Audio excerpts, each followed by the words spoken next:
Thanks, pal. So Jim Norton's back. And now, here's Jimmy. Hold on a second, Sammy. I'm on. You are. So I'm blogging for Scientology. Hurt you at the Village Voice? You practicing? And what was the 7th question? I believe it was, how big's your cock? Where's your cock? Okay, let's bring in Tony Ortega. All right, we're ready then. Okay, all right. And he's on Jim's mic. Hold on. There we go. Hello, Tony Ortega. How are you? How's it going, man? Sit down, have a seat. Our guest who writes Tony Ortega, it's ORTEGA.org. Yeah. And Tony Ortega 94 on Twitter, promoting The Unbreakable Miss Lovely. It's a book about a woman named Paulette Cooper. When you were blogging about Scientology, did it hurt you at the Village Voice? Did it hurt me? Yeah. It was the most read thing we had in the company at the time. Oh. Yeah. That's helpful. But I left to do that book. I had met Paulette, and it was I knew it was kind of a rare opportunity. And we spent a couple of years on it together. It came out 2 years ago. It's done real well. Just talking to a couple producers this week about maybe, who knows. Making a movie? We'd love to make it into a movie, yeah. But What got you into Scientology to go like, all right, this is the thing I'm going to write about? You know, I was a reporter in Phoenix way back in '95, and I just stumbled into a great story. I mean, I had read a letter to the editor in the local daily newspaper that from a guy complaining that his lawsuit had not been covered correctly. So I called him up, looked into it, and sure enough, it was a fantastic story about a guy named Rick Ross, who today is one of the most well-known cult experts. Oh. Not the rapper. Oh, No. okay, How about Freeway Rick, the real one? But not Freeway Rick Ross Not either. the crack dealer either? Not him either. Okay. That's the good one. And just one story led to another, and 20 years later, I'm still writing about it. And I think part of what keeps me going is it's just such a fascinating time in Scientology's history. It's going through several crises. It's splitting apart, and I just there's something new every day. Well, here's why. I mean, the reason your name came up in conversation, and we were like, we should try to get Tony on the show, is because we had Giovanni Ribisi on. I guess a couple weeks ago at this point, right? And he's a Scientologist, and we ended up talking a little bit about the perception of Scientology and Leah Remini's series and the whole deal. And he was basically saying that Leah might have spoken to a few people in Scientology, but the vast majority are happy and it's improved their lives, and it's not this and it's not that. And we ended up having a conversation where I'm still a little confused about what makes Scientology, other than that it's new, all that different from any religion. Like, isn't there, if you're going to the extreme side of Catholicism or Christianity, like, aren't there instances of people being excommunicated from those churches and communities pushing them out? It's just happened for so long that maybe it's a little more palatable. Yeah, I mean, I hear that a lot from people. They say, okay, Scientology has this Xenu character, but, Christianity has angels and devils and hell, and, don't all religions kind of have the same idea? And Alex Gibney asked me that question on his movie Going Clear, and I explained to him one of the things that makes it a little different is that Christianity, Judaism, Islam, they can explain themselves in a few minutes. There's a basic concept to them that doesn't take very long to grasp. Mm-hmm. And you can be in them for a long time, and there are more, sort of extreme versions of them, and there's a lot of lore to learn. But that basic idea of what Christianity is doesn't change. Scientology tells you when you first come in that it's applied philosophy to help you with your communication skills, and you're asked to pay $50 for a course. It's not until you've been in for several years and you've paid several $100,000 that they start to level with you about what it's really about, and that you're going to end up paying $1,000 an hour for counseling to remove unseen alien souls that are attached to your body for years. Do you have to, meaning, is there a version of Scientology that's the guy who goes to church once a month? On Christmas and Easter, yeah. Like, can you just go to, I'm like, yeah, I guess I'm a Scientologist, but not really practicing. Not really, and that's why I find the Tom Cruise video so fascinating. Remember the video that came out that was leaked to the internet back in 2008? Yeah, it didn't do him any favors. And he was wearing a black turtleneck, and he was talking, and most of what he's saying just doesn't, you don't even know what he's saying, but there's one thing he said in particular you should pay attention to. He talks about a policy called KSW. That's really something, he says, KSW. What he's talking about is this thing called keeping Scientology working. And it's exactly answers the question you just asked, which is, if you're going to be a Scientologist, you have to be in all the way. And that's what he's talking about in that video. Keeping Scientology working is this policy that every Scientologist has to memorize. I mean, ask any Scientologist and they'll just reel it off the top of their heads. And what it says is that everything in your life has to be dedicated to Scientology. You cannot look at other things. Scientology is the answer. And not only that, but it has to be the version of Scientology that L. Ron Hubbard came up with. It's the purity that they're after. So there really is no such thing as a casual Scientologist. So there's only one version of Scientology? There is not. There are many versions of Scientology, Okay. but the church tries to enforce its version. And that's part of why people leave. I see. So like, with Christianity, people who push it, a born-again Christian that is pushing, like, no, you have to follow the word of the Bible. That's not coming from the church. That's coming from this believer, whereas in Scientology, the church itself as an organization is pushing this by the book. It is a kind of fundamentalism is what you're talking about. Yes. And keep in mind that L. Ron Hubbard, when he first came up with this in 1950, he called it science. The first book that came out with it is called Dianetics. Right. And the subtitle is The Modern Science of Mental Health. And he sold it as a science for a couple of years. And then in 1953 decided to try the religion angle. He literally called it that, the religion angle. And to this day, they really believe that they're not really doing what you do in Christianity or other religions. It is a science to help you remember what happened to you 10 billion years ago through the use of this e-meter machine. And you have to do it exactly the way Hubbard said. Well, the nature of science is that if somebody really did discover something, other scientists should be able to discover the same thing as well. Of course, it's provable. Right, exactly. Yeah. So early on, people would leave Dianetics and say, you know, I like what Hubbard came up with, but this is a science. I'm going to explore it myself and come up with my own version. And right from the beginning, there were all kinds of splinter groups and other versions, and L. Ron Hubbard hated that. And he really cracked down. Now, the cynic would say it's because he's missing out on that income. Sure. He wants them to do his version only. So to this day, 60 years later, Scientology ruthlessly enforces that idea that you can only get Scientology in one place. Do they? This is the thing with Scientology. Are they? It struck me, and again, I've never been to a church of Scientology. Yeah, right, Hollywood. It struck me. If I thought it would help, believe me, I'd show up. Even they can't help me. It always seemed to me like a haven for people who have sexual secrets. And I know that they get you to confess. And I always thought with certain celebrities, let's just say, or certain public figures, that they get you to confess homosexual things that would be embarrassing to you, and then they have that record of that, and it becomes a safe place. I don't even know if it's blackmail or if it just goes unsaid. I don't know how they do it. But is that part of it? There are no secrets in Scientology. I've heard that so many times from people that were in it, that it doesn't matter who you are. If you're in Scientology, you're going to be put through these, what they call sec checks. They're interrogations. Scientology is a snitching culture. Scientology is an interrogation culture. And not only are you being asked incredibly embarrassing questions about every sex act you've been through in your life, but they're writing it all down. Right. And they're creating this giant file. So one of the things that's very difficult for people when they leave Scientology, and why most of them we never hear from, okay, for every Leah Remini, for every Paul Haggis, there are thousands of people who leave and you never hear from them because they're worried that material will be used against them. Mm-hmm. And so where is it kept? Oh, they have these massive file. I mean, and it's all on paper. They, to this day, have not computerized. So they have these massive, they call them central files at different facilities around the world. People write them down. It's just, the longer you're in Scientology, the massive pile of files that are kept in you. Now, as far as the celebrities, I will say that I think the blackmail angle's been a little overblown on some of these guys. I mean, John Travolta is in Scientology because he is convinced L. Ron Hubbard is responsible for everything good in his life. Okay. He's not being held in because he's worried. I mean, they all worry about what's going to be said about them when they leave. But I think Travolta's really convinced, and Tom Cruise is really convinced that he and David Miscavige, the leader, are the two most important human beings on the planet. Right. I talked with somebody that worked very closely with him for 15 years. And the way he said it to me, he said, Tony, Tom Cruise worships David Miscavige like a god. He is a true believer. He's not being kept in through blackmail. He's not, but they do keep these files on them, no question. So not what brought you in, but I don't want to use the word obsessed, but this has kind of become your life. Your blog driven to write about it. Is a daily blog about Scientology. Like it seems to be you've adopted this as your calling. I have always had a great respect for beat reporters. I got to know baseball beat reporters. I got to know government beat reporters.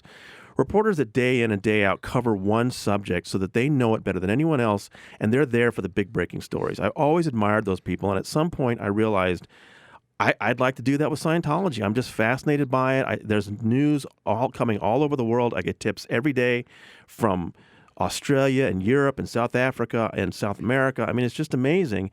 It's hard for me just to even keep up with it. So, yeah, I mean, if you're a beat reporter, you got to pay attention. You got to work hard, and that's the job I gave myself, and I'm enjoying it. Oh, go ahead. So Paulette, that you wrote the book about, Paulette Cooper. What is her story? She left Scientology like 71, like when there was. She wrote a book? She was never a Scientologist. She was one of the first journalists to write about Scientology. Not the first book, but one of the first. It came out in June 1971. It was called The Scandal of Scientology. It was the harshest book written up to that point about all of these. The thing about Scientology doesn't change. So the things she wrote about then are still pretty much what's happening now. And they really tried to destroy her. The Scientology has a spy wing. That's another thing that's different than other churches. Scientology actually has a spy corps. Back then it was called the Guardian's Office. Today it's called the Office of Special Affairs. And I guess that's another reason why you wouldn't be able to just pop into church. Like they have a register of everybody who's keep track a Scientologist. If you just buy a book, yeah. 20 years later they'll send you a letter asking you, why haven't you come in? You know, they keep records on everybody. And they really set out to destroy her life. They framed her for a felony she had not committed. She was facing 15 years in prison. What was the felony? They wrote bomb threats to themselves on her typewriter, got a fingerprint of hers on one of them, and mailed them to themselves. Can I ask you, in a devil's advocate, how do you know she didn't do it? What's fascinating about her story and what I wrote about was I'm the first journalist ever to talk to her attorneys to find out how she got out of that prosecution. That's in there. But also, several years later, Scientology was the subject of the largest FBI raid in history. It was in July 8, 1977. And they were not raiding over Paulette. They were raiding because Scientology had pulled off the biggest infiltration of our federal government in this country's history. For years, they'd been stealing documents out of government offices, and they were raided, and in those documents, they found the planning documents for framing Paulette. Wow. 11 top Scientologists went to prison, and it's kind of amazing that Scientology survived that. Back then, it was a huge story, front pages of newspapers. Wow. But Scientology's very good at surviving those kind of things.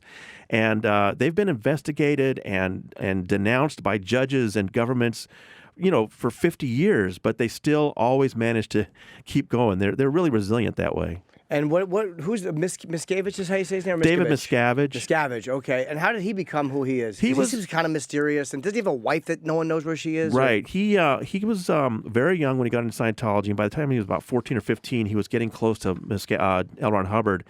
And L. Ron Hubbard, he managed to get within a small circle near Hubbard when he died. Hubbard died in 1986.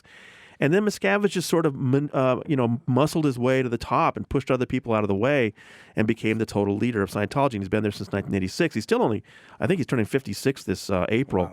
Wow. He married another young Scientologist by the name of Shelley Barnett, and she became a top executive with him. I mean, up until 2005, all the big events, it was Dave and Shelley.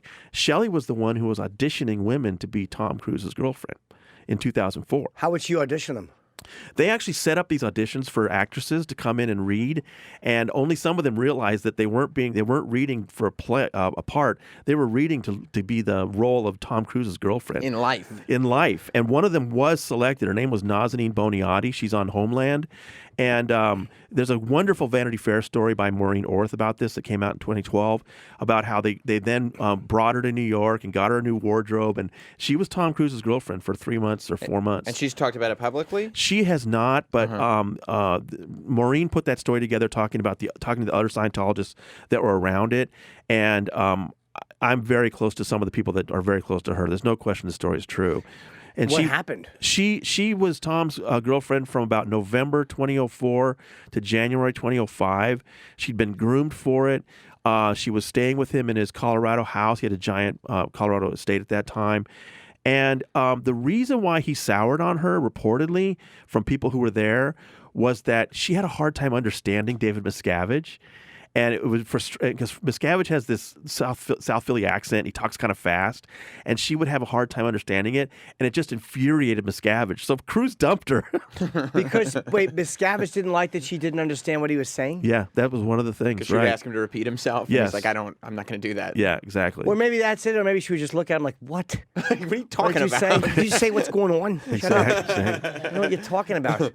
Wow, so that's why she he was dumped just her. before Katie Holmes. Well, so Oh. if they go to all this effort of putting this relationship together and going so far as to cast a girlfriend Right. and have them get married, Right. and I'm assuming that them having a kid and getting married is part of the routine, not they fell in love after this thing, unless I'm wrong. Well, I think that Nazanin really did care for him a great deal, and she was heartbroken when he dumped her. I don't think they auditioned Katie. I think that kind of happened on its own, and then I really believe that Tom Cruise was very much in love with Nicole Kidman, very much in love with Katie Holmes, and I think they loved him. Both of them made attempts to be part of Scientology. Nicole did quite a bit of Scientology, and then she soured on that. And then, they were married in 1990. By 1992, she had pulled him away from Scientology. We didn't know this at the time. He was actually out of Scientology from 92 to 2000 because of Nicole. And the church managed to keep that quiet. We didn't find out until much later when they broke up at the end of 2000. David Miscavige assigned Marty Rathman. Job one in Scientology was to get Tom back in the fold. So from 2001 to 2004, they really worked on him until they ramped him up so he was the most enthusiastic, gung-ho Scientologist, and that's why they gave him that big medal in October 2004 when they made that video of him. And you don't think there's something there that people just don't want other people to know? Meaning you don't think that, yeah, they got me back in because eventually this stuff that I don't want people to know will come out. I think that, like I said, I think it might be part of it. I think that they're concerned about what might be said, but everybody that worked very closely with the two of them that has talked to me all say that he's a true believer. He really believes this stuff. And you just said too that he made him feel like the most important person in the world. Like if you can play to somebody's ego, who is already a Tom Cruise of the world, that seems like it could be an effective. The thing, method. Nazanin, in Going Clear, and Alex Gibney got this from FBI testimony, in Colorado at one point. When Tom was angry at Nazanin that she was having a hard time understanding David Miscavige, Tom made a point, and it's on the radio, so you're not going to see it, but he put his hand up and said, "There's LRH, there's David Miscavige, and there's me." And making the I do that in this room a lot with myself and Sam and Adrian. That's not fair. And that's how he sees the world. Is those are the three most important human beings who've ever lived. How about the books? Was it Jenna Miscavige wrote a book? Was that his niece? David's niece, Jenna Miscavige Hill, came out with a book that came out in early 2013. It's done very, very well. Can I ask you? We interviewed her, and I read some of it, but I didn't think there was anything particularly horrendous in that book. And I got the vibe, is she really trying to write about Scientology, or are they kind of approving what she's writing about Scientology? No, I think the thing that I took away from that book was how brave she was to write how much her uncle seemed to take glee in destroying lives and splitting up families and keeping her from her mother and that kind of thing. She really made her uncle look like a coward. Okay. And that's what you're right. There's a lot of other stuff like who her boyfriends were and what it was like growing up in Scientology, which are fun, but I think that was what you should take away from that book. And then there's Ron Miscavige, her grandfather, David Miscavige's father. He came out with a book earlier or last year in May called Ruthless. About he had been in Scientology, and he had been at the international base near Hemet, California, and escaped in 2012. David's father had to escape. He had to escape. Yes, and he's been on television a lot, and his book is very interesting. I've written some stories about how Miscavige's own family has been torn apart now, and one interesting person that's involved in all that is Lisa Marie Presley. Was she a Scientologist? She's left, and she really helped out Ron, and she tried to have a confrontation with David Miscavige about what he was doing, and he was too afraid to face her. He wouldn't face her. He sent his sisters in instead to scream at her. So with the father, how can the father? What do you mean escape? Can't the father just leave? I mean, if your son runs the whole operation, who's going to stop you from walking out the door? In base in California, it's about 90 miles east of Los Angeles. It's near Hemet, California. It's a 500-acre compound. And it's got fence with sharp wire on top, and it's clear that it's meant not to keep people from going in, but to keep people from going out. But you talk to anybody that escaped from there, Mark and Claire Headley, John Brousseau, Ron Miscavige, they all tell the same thing, that they had to time it perfectly and fool a guard and get in their car and drive as fast as they could, or Mark had to zip away on a motorcycle and then got run down. Wait, what if you want to go to the store? You have to. Well, they have a store on the campus. I was just talking to somebody talking about how much he smoked there. I said, "Well, where'd you get your cigarettes?" He said, "Oh, we have a store on the campus on the compound." What if you just want to go for a drive? No. You really, the father of the guy who runs Scientology couldn't get in a car and go for a ride? And only if it was for as long as the guards knew why and what it was for. Yeah, no, they couldn't. How do they sell that to you as a person? Like, how do they tell you? Okay, you it's for your own protection. I don't get it. Well, I mean, that's the Sea Org. The Sea Org in particular is fascinating. I mean, they sign a billion-year contract. They work for a long time.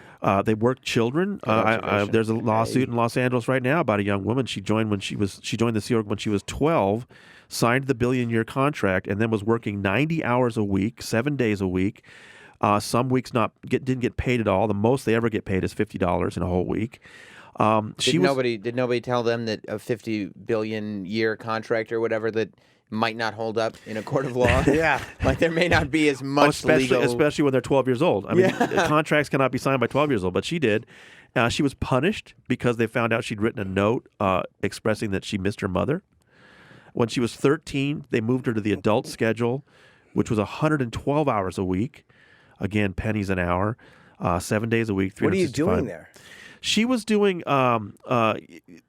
running. She was mainly, I think it was data acquisition and stuff with the computers, and then she went on for a while. She went on the prison detail, which is called the RPF, and the RPF is just like janitorial stuff. I mean, just menial labor, really, really bad conditions. Oh. And she ultimately drank bleach to try to kill herself to get out of it. Did they get her to the hospital? Yeah. Is there a hospital on the campus? Or No, they had to take her. Yeah.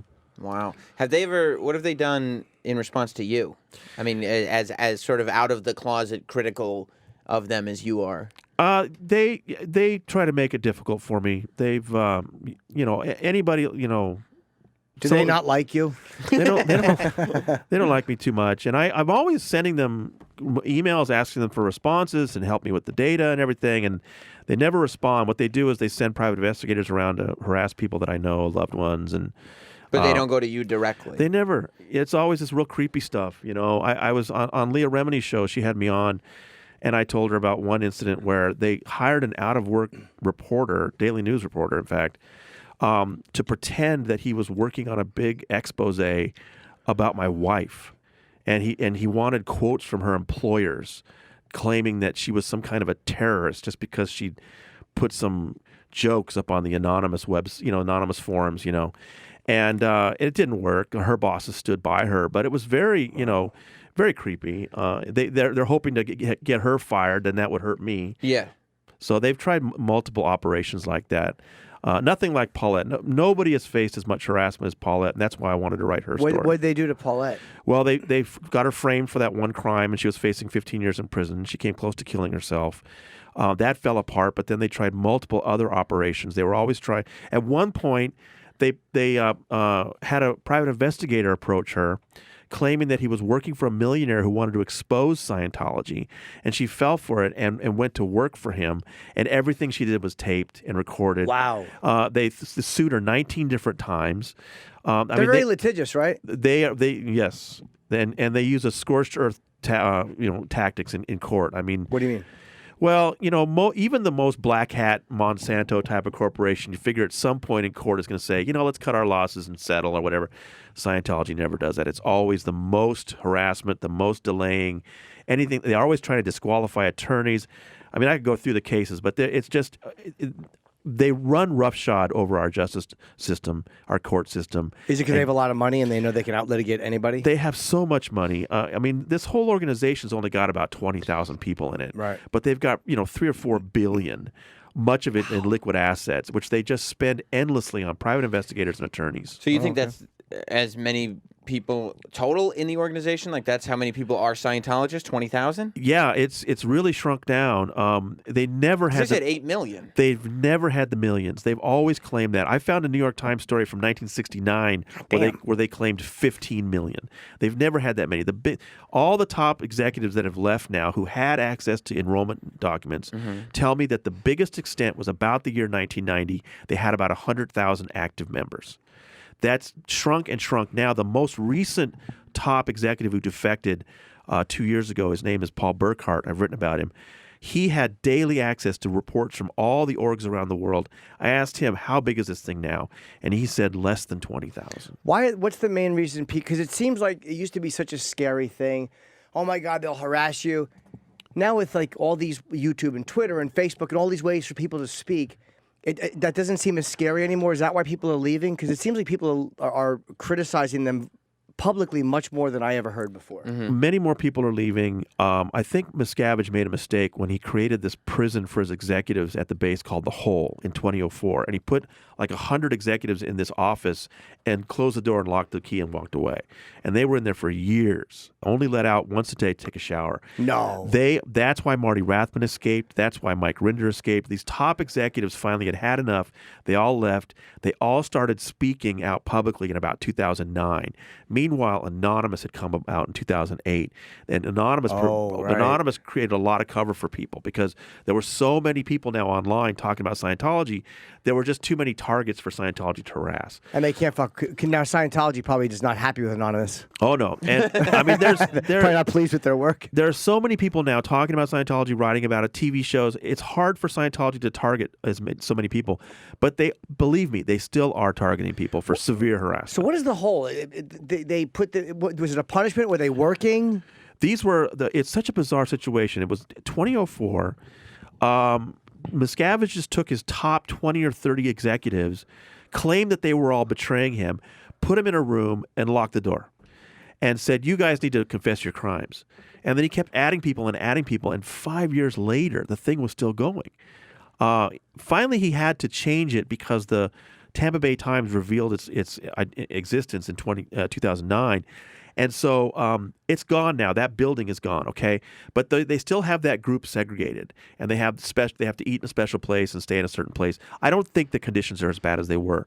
But are they allowed to just leave the compound? They not only can they not leave the compound, they're segregated from the rest of the people at the compound. They're a special group. It's called The Hole. And like I said, from 2004 to 2009, those 5 years, it was a prison. They were fed slop out of a bucket. They're made all day. They're just made to confess. It's incredible that a prison like that exists in the United States of America. And what did they do? The FBI came very close to raiding the base in the summer of 2010 over that. Why didn't they? It's really kind of complex. If you watch Going Clear, Lawrence Wright and Alex Gibney make the case, it was because this other lawsuit had failed. The Headleys, their lawsuit had failed in court because of this First Amendment protection.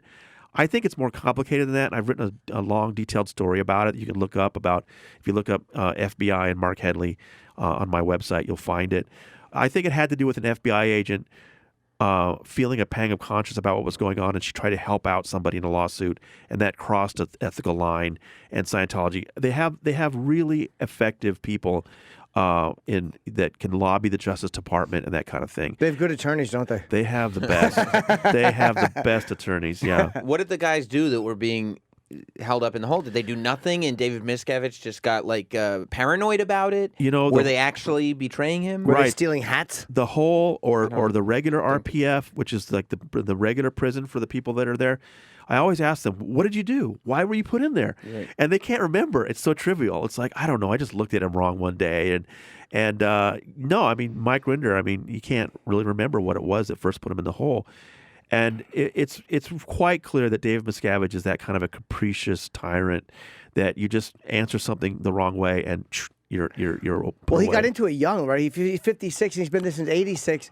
He's 20 when he kind of takes over or whatever, right? So you're young. You never, you're thinking like a 20-year-old when you. Yeah. He's a high school dropout who, first got into Dianetics at 12. Well, I would say we're both successful, powerful men. There you go. Well, you're not all those things. I am so.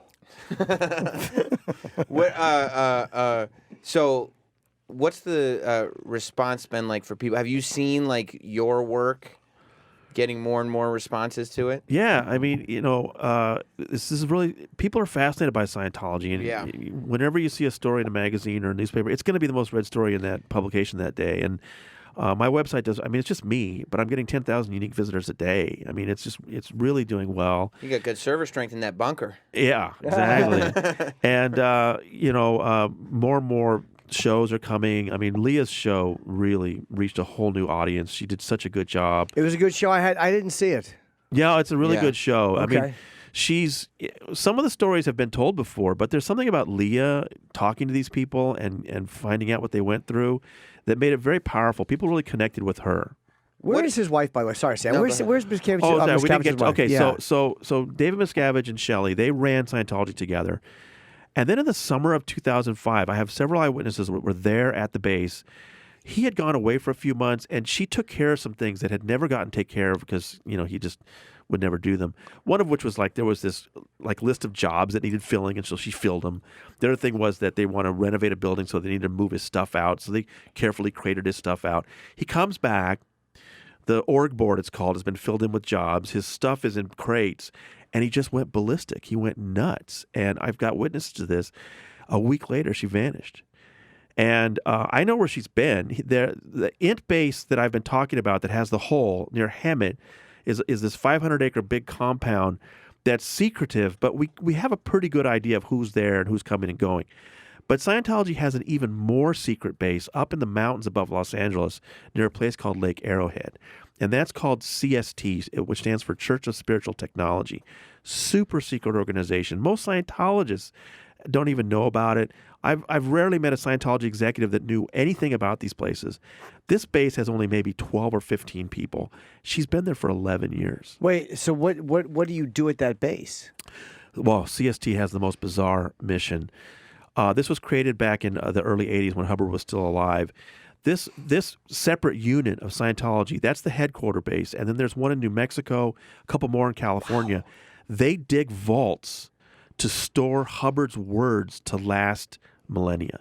Can't they just put a hard drive somewhere? Well, you would think, because you can. Well, when they first started this thing, yeah, exactly. They what they do, they're etching his words on stainless steel plates, storing them in titanium containers, and then putting them in these bomb-proof vaults. And they talk about they want this to last thousands of years. Why would they do that instead of just getting a machine that does it? You don't have to hand sketch shit. Just get a fucking machine to do it. Well, remember, Are Hubbard. they going to bring it to a trophy store? They'll be like, "What's up with this?" No, guy? you build a trophy store. That's true. If you're Scientology, you build one. Hubbard was a science fiction writer. He has this idea that civilization is going to collapse, and then people are going to want to get his wisdom out and rebuild. These are going society. to be the new hieroglyphics. These are going to Exactly. be what we find. This is what society was. Exactly. So she's up there now. Is she being punished up there? She's not allowed to leave, or you don't know? She's well, etching that's plates. that's the big question. Is she there on her own, on her own will or not? And Leah Remini filed a missing persons report on her back in 2013, and the LAPD claimed, they told me, that they visited her and she didn't want to make a statement. But I just recently talked to a person who lives only a couple miles from the base who says that they spotted her in town with two handlers, and she looked awful, and she looked really frail. So I am not. I mean, the problem for law enforcement is if they rushed into that base to rescue her, she might say, "No, I'm here working on my own will. I'm happy where I am." I don't think there's any question she was banished there by her husband, but the conditioning in Scientology is so heavy. I don't know that she would come out if she was given the opportunity. Well, who can't he fuck with? Because he seems like he can do kind of what he wants, but there's got to be someone that he can't fuck with for whatever reason.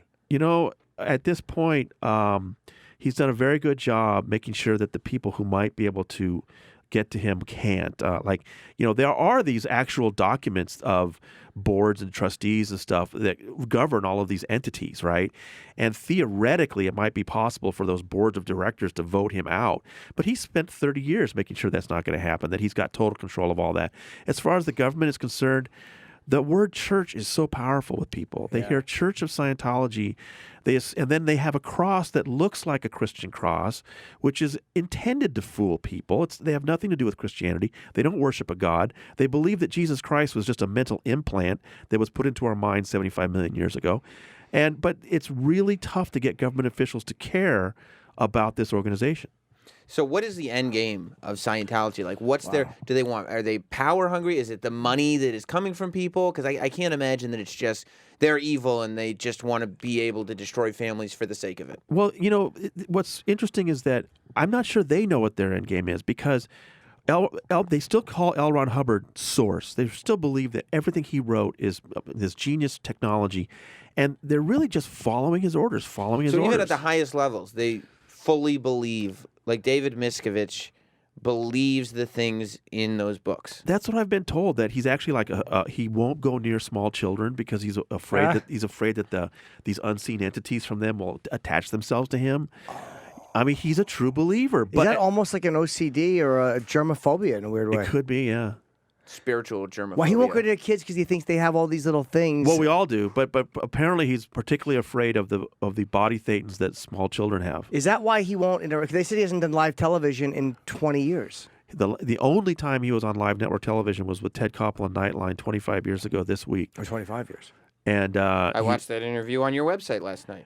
And he didn't do that badly. I mean, he wasn't great, but it's just a shame he won't give interviews. The last one he gave a print interview in 1998, but nothing since then. He hasn't done an interview since 1998? Nope. Does he only want to talk to other Scientologists and be around them? David Miscavige's entire focus is on the wealthy donors. When he puts an ad on the Super Bowl, when he opens a new place like he did in San Diego a few weeks ago, it's all to convince the wealthy donors that Scientology is actually expanding when they really aren't, because that's what he relies on. Or there's a guy named Trish Duggan. He's a billionaire and he's Scientology. He's the richest Scientologist in the world, and Miscavige really relies on the millions that Duggan gives year after year. Wow. So I wonder if he doesn't want people around him because he doesn't want their stuff jumping on him. That's it. Like regular people. He probably only hangs out with a certain level. Yeah. Well, very few Scientologists actually get to meet him. You are made to believe they let you know you're very special if you get to meet him at all. So where does he live? On the base, near Hemet, and then he's got an apartment. He's got an interesting apartment. There's right on Hollywood Boulevard, right by Grauman's Chinese. They have a building called Author Services, which is Hubbard's literary agent, where they put out all of his fiction. And right behind it, connected to it, there's an apartment, kind of a hidden apartment where he lives when he's in L.A.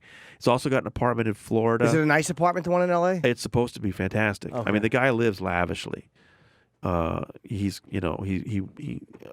There's been various exposés about, how much money he spends on just his shoes, his custom-made shoes from England and stuff like that. Oh, yeah, I understand that. He wants to look good. You're running a religion. I would, too. And they have a gourmet kitchen always ready to pump out multiple meals a day anytime he wants to have a bite. Just, the guy lives a very lavish lifestyle. But I want to hang out. I want him to like me and bring me in, introduce me to some girls. You think he can get you laid?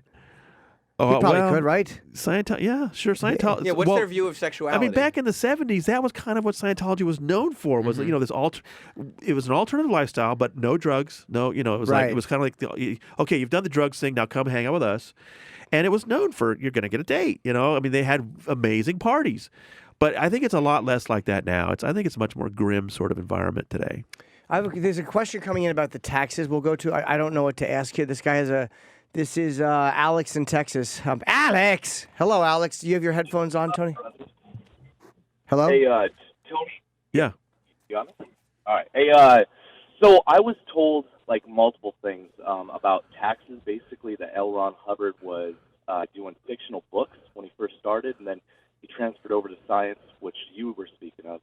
And then he decided to do a religion so he could actually get more tax or more income to the church.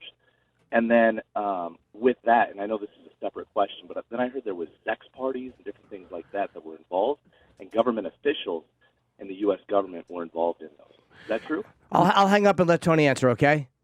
All right, brother. Thank you, Alex. Well, there's always a lot of question about what happened with the tax-exempt status. He's right.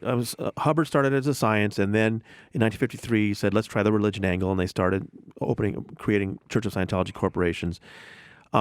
And they applied for tax-exempt status and got it, but then they lost it in 1967 because the courts decided that too much money was going to Hubbard personally, and you can't do that in a church. So they lost tax-exempt status in 1967, but he refused to pay. So each year they would get a bigger and bigger tax debt, all the way into he died in 86, late 80s. Marty Rathman has said they were facing $1 billion back tax bill at this point. This is 20 years, right? It's $1 a year for the contract.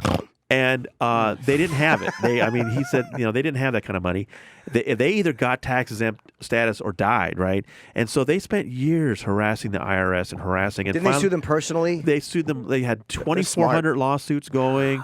They harassed IRS individuals personally. And finally, in 1991, the IRS commissioner at the time, this is under Bush 1, he decided, okay, we'll figure this out, and started a study that 2 years later, 93, under Clinton, they signed tax-exempt status.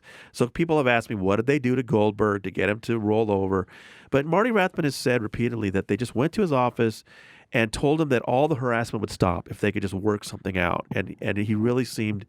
He said his shoulders slumped. He's like, okay. And the IRS just gave up after all that harassment. It's kind of hard for me to be mad at Scientology for that one. That one, you gotta fucking give them a nod. If you get the IRS to throw their hands up, there's something pretty impressive about that. Exactly, yes. You said that a lot of Scientologists are Trump supporters, right? Well, I've noticed over the years that Scientologists tend to be more conservative than... I do know liberal Scientologists, but it tends to be more of a right-leaning group. They don't have much political influence because, even politicians realize that they're kind of nutty. But I did notice coming into the election that a lot of current and former Scientologists were Trump supporters. And then the LA Times did a great story that the only precinct in all of Los Angeles that voted for Trump was the one that included the Scientology headquarters, because all those workers actually live there on the base, and they all voted for Trump. So it is, maybe there's a bit of a conservative base. Well, I thought it was a little surprising because the Scientology's never had a friend in the White House like Bill Clinton. Yeah. Because Bill signed that it started under Bush 1, but Clinton signed it in 93. And then Bill went to bat for them overseas. He really harassed Germany over the fact that they were clamping down on Scientology. I don't know what Hillary's views were. I was not sure, but I kind of had a feeling that if she became president that, Scientology might have a pretty easy go of it. You think maybe Scientology knew a young lady friend of Bill's? I don't know. There were thetans on my penis. She cleaned them off.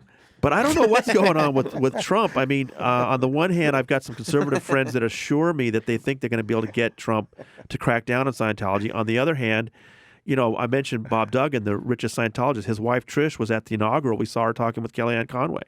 So I think the Scientologists are making their move right now to try to, get in with Trump. So I don't know which way it's going to go under Trump. Well, Tony, thank you. We have Bob Odenkirk will be here shortly. You're really interesting, man. And your blog is really interesting. And I wish I had read this book. It's called The Unbreakable Miss Lovely. It's available now. TonyOrtega.org. I brought you a copy. Oh, thank you. I would love to read that. And it's Tony Ortega 94 on Twitter. And next time we'd like to have you in when we don't have anybody else coming in after. You're a really interesting guy. Thanks for having me on. It's Thank great. you, Tony, very much.